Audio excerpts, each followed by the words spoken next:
श्री गुरुपादुकाभ्यां नमः।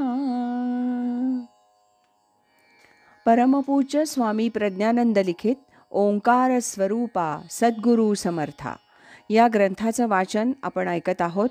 आज ऐकूया या ग्रंथातील प्रकरण पहिलं, गुरुपाशी देवा आहे, याचा भाग दुसरा.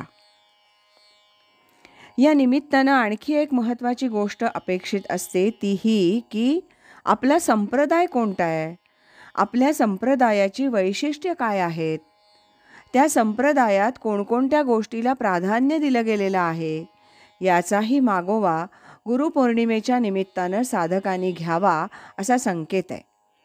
विशेषतः आपला जो संप्रदाय आहे तो ज्ञानदेवांच्यापासून चालत आलेला संप्रदाय आहे आणि या संप्रदायामध्ये पराभक्तीला प्राधान्य दिलेलं आहे.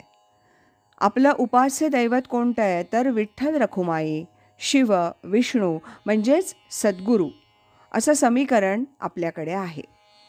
दत्त, नाथ आणि वारकरी संप्रदायामध्ये जे जे उत्तम, उदात्त आणि श्रेष्ठ आहे त्याचा स्वीकार आपल्या संप्रदायामध्ये केला गेलेला आहे.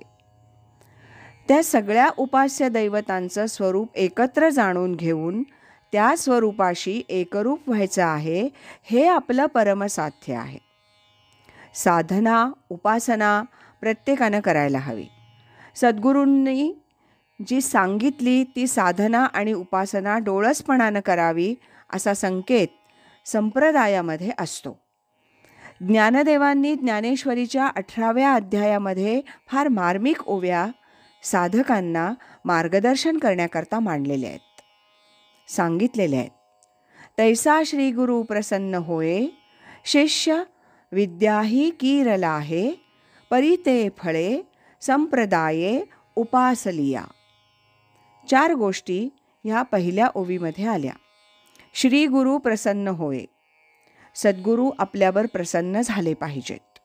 शिष्य विद्याही कीरला आहे, त्याच्यावरती सद्गुरूंनी अनुग्रह केला पाहिजे. ते जी विद्या देतात त्या विद्येचा स्वीकार त्या शिष्यानं केला पाहिजे. परिते फळे संप्रदाय, जी विद्या दिली, जे ज्ञान दिलं, जी साधना सांगितली ती फलस्वरूप व्हावी असं जर वाटत असेल तर संप्रदायातले जे संकेत आहेत ते गुरूंनी सांगितलेले संकेत, संप्रदायाचे परंपरेनं चालत आलेले संकेत ते आपण समजून घेतले पाहिजेत. त्याप्रमाणे उपासना केली म्हणजे मग साधनेचं जे फळ आहे ते आपोआप प्राप्त होतं असं ज्ञानदेवांनी म्हटलेलं आहे. आज इथंच थांबूया. यानंतरचा भाग आपण उद्या ऐकूया. राजाधिराज सद्गुरुनाथ महाराज की जय.